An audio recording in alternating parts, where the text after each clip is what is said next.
Hello everybody, how is it going? How is life? I hope you are doing fine and may blessing and guidance of Allah always be with us. Amin.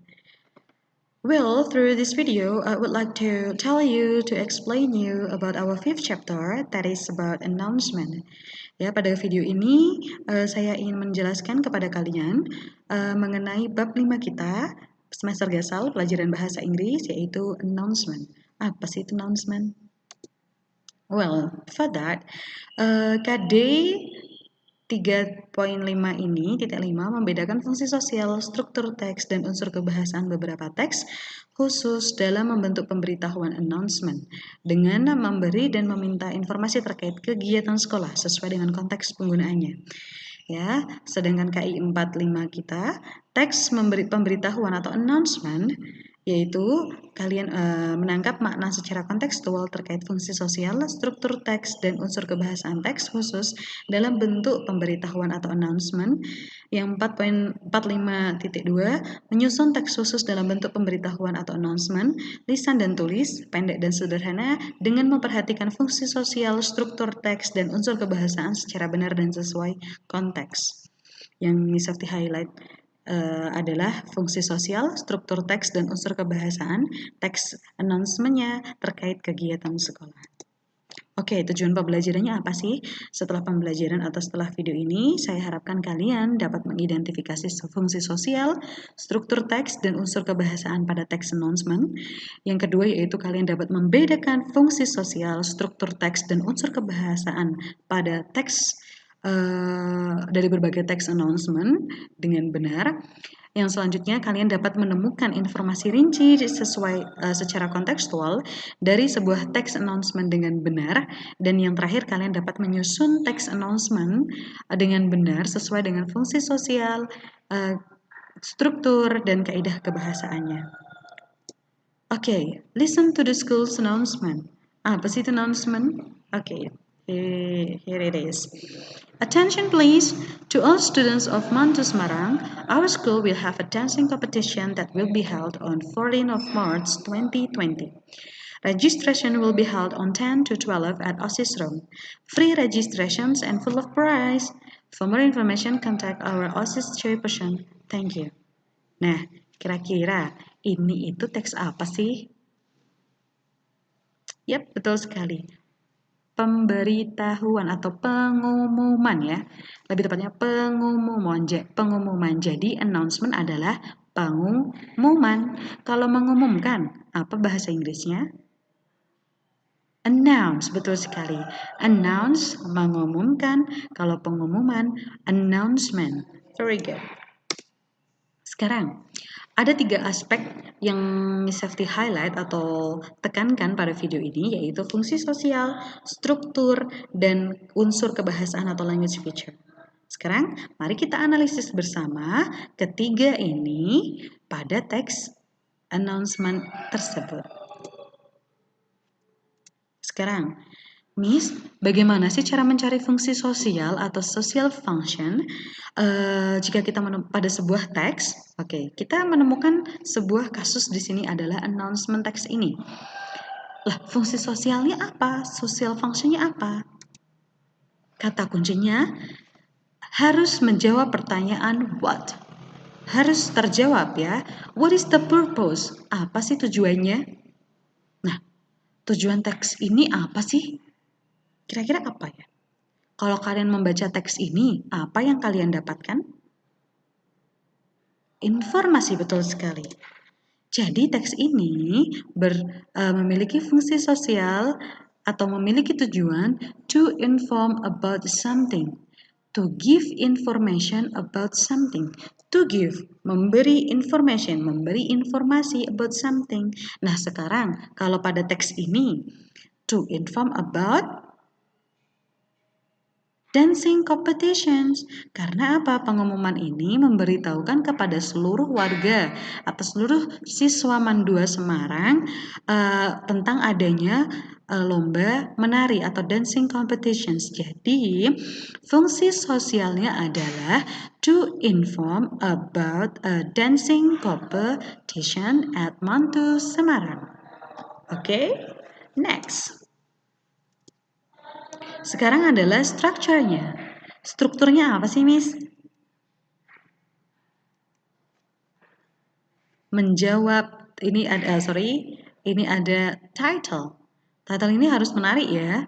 Attention please or announcement. Biasanya tuh di garis bawahi atau hurufnya besar semua atau tebal ya. Ini bisa karena bertujuan apa? Untuk menarik perhatian.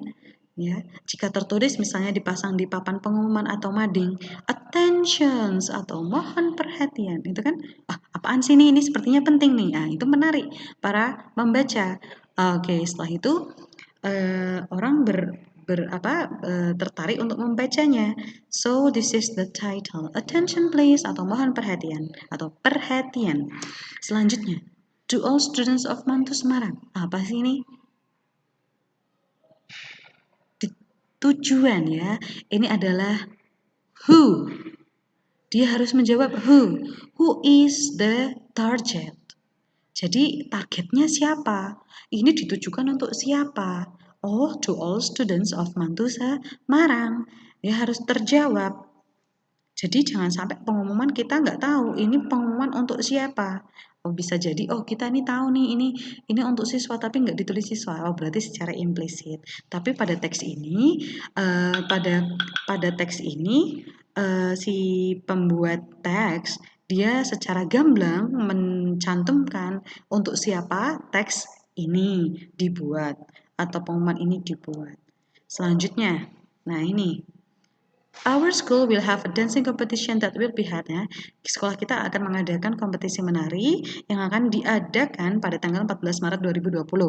Registrasi atau pendaftaran akan dilakukan atau akan dibuka pada tanggal 10 sampai 12 di ruang OSIS. Free registration atau bebas biaya dan full of prize, banyak hadiah gitu kan. Nah, ini apa sih? Setelah ada title, target, kira-kira ini apa? Content, ya, atau isinya. Isinya, dia harus menjawab where, when, how, ya kan?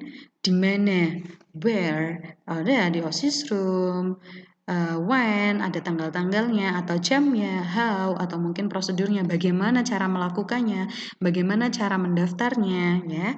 Ini adalah information atau content, itu bisa. Information ya, karena apa? Ini isinya, isi informasi yang disampaikan, isi pentingnya, ya kan? Informasi penting yang disampaikan. Oke, selanjutnya, yang terakhir, kira-kira apa ini?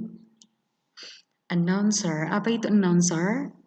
Kalau announcement mengumumkan, announcement pengumuman, announcer ini adalah orangnya. Berarti yang mengumumkan, very good. Berarti yang mengumumkan siapa? OSIS chairperson. Berarti si ketua OSIS ya. Karena apa? Karena dia di sini tidak ada best regards atau apa, berarti dia di sini berperan sebagai announcer atau chairperson, OSIS chairperson. Selaku announcer di sini adalah OSIS chairperson. Oke, jadi ini strukturnya. Ketika melihat sebuah teks announcement nanti di soal, tinggal cari ini saja. Oh, jika tidak ada title tidak apa-apa. Targetnya harus ada informasi, itu paling penting. Yang ketiga siapa yang mengumumkan. Oke, sekarang language feature atau kaidah bahasa. Dalam kaidah bahasa sebuah teks ada nih di sini attention please, dan di sini attention please mohon perhatian atau di sini registration and get the prize. Berarti attention please itu kira-kira apa sih? Kayak memerintah ya. Mohon perhatian. Kalau misalnya dalam sebuah teks ada kata register and get the prize, daftarkan diri kalian atau daftarlah dan dapatkan hadiahnya. Berarti itu apa? Perintah, very good. Nah, kalau kata perintah di sini adalah dia berfungsi sebagai imperative sentence, kalimat yang mengandung unsur perintah. Contoh lainnya adalah come and join us, datang dan gabung bersama kita. atau have a nice day. Ya, semoga harimu baik. Yaitu ini contohnya lain saja ya. Let's join the competition. Ayo gabung atau join lombanya, ikuti lombanya. Follow the rules atau ikuti perintah, ikuti aturan ya, follow the rules. Sedangkan ketika dalam teks announcement di sini kita ada attention please, itu sudah mengandung kalimat perintah. Mohon perhatian, ya kan? Atau register and get the prize. Daftarkan diri kalian dan dapatkan hadiahnya. Itu dia imperative sentence. Sekarang ada nih kata will be held. Kalimatnya seperti ini. Miss Safety misalnya I will hold the meeting. Saya akan mengadakan pertemuan. Sekarang, a dancing competition that will be held. Kalau di sini maknanya adalah perlombaan menari akan diadakan. Ini bermakna diadakan. Berarti ini apa? Diadakan bukan mengadakan. Kalau Miss Safety mengadakan acara. Nah, ini acara diadakan oleh Miss Safety. Berarti ini kalimat passive voice ya, kalimat passive sentence. Jadi di sini ada kalimat pasif atau passive voice. Contoh lainnya apa? The seminar will be opened. Seminarnya akan dibuka. Ada contoh lainnya juga. The seminar will be conducted. Seminar akan diadakan. Ya. Jadi ini ada kalimat passive voice. Ya. Tidak bisa kita pungkiri bahwa kalimat pasif akan muncul dalam teks announcement. Selanjutnya, ini dia, sorry. Ada keterangan waktu di sini, keterangan tempat, OSIS room, waktu. Bahkan ada juga yang mencantumkan jam, tanggal, hari, tahun. Semuanya itu adalah waktu, kata keterangan waktu. At OSIS room, at the hall, at school, dan sebagainya itu kata keterangan waktu. At verb of time and place, ya, kata keterangan waktu dan tempat. So that's all our session today that we talk about announcement. Sekarang ini ada sebuah soal ya yang harus kalian cari announcementnya ini mengenai apa. Selanjutnya the purpose, when, how many days, where will the match be held, how is the procedure, mention the structure. Ya, dari teks ini silahkan kalian screenshot untuk dikerjakan. Jika kalian bisa mengerjakan ini dengan baik, berarti kalian sudah paham apa yang saya terangkan sebelumnya. Oke, silakan screenshot. Selanjutnya, write an announcement based on the following situation. Sekarang kalian disuruh untuk menyusun sebuah teks announcement, suruh membuat pengumuman dengan situasi di bawah ini. Write, tulis an announcement, sebuah teks pengumuman based on the following situation dengan situasi berdasarkan situasi di bawah ini. So, silahkan di screenshot teks ini atau video ini, lalu coba kalian kerjakan. Jika kalian dapat mengerjakannya, berarti kalian sudah paham. Jika kalian membutuhkan kunci jawaban atau butuh koreksi dari saya, please write a comment atau kalian bisa jabri saya. Okay? Thank you and have a good day. Wassalamualaikum warahmatullahi wabarakatuh.